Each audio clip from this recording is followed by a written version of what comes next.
Alright, so behind me is the Greensburg Six.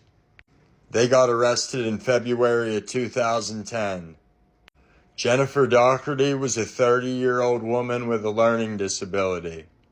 These six held her hostage, tortured her, SA'd her, and then unalived her. She was wrapped in Christmas lights, stuffed in a garbage can, and left on Greensburg Salem Middle School playground. This case gained national attention, even getting an episode on ID Discovery. You can look up videos of it all over YouTube. They made her consume a cocktail of detergent, spices, and bodily waste. I had no contact with the three females on this case. Angela Marinucci was only 17 years old and got a life sentence for first degree.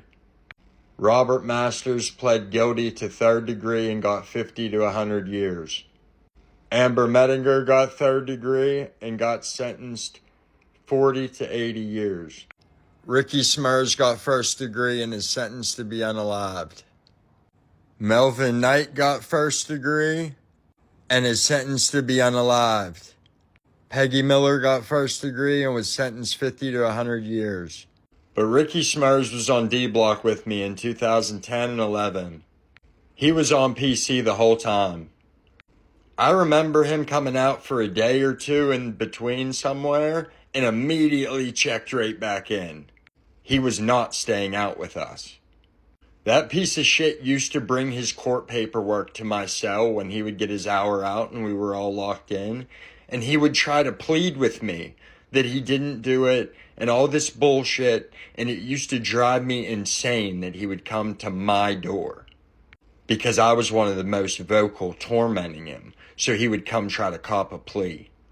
He didn't get a plea on this case. I didn't give him one either. Then Melvin Knight was in the hole with me in 2010 acting like a rabid dog. He'd even do dumb shit like just splash water under his door and then rip up a bunch of request slips and then blow the paper out under his door so it would stick to the floor. Jennifer Doherty wasn't the only one with a learning disability.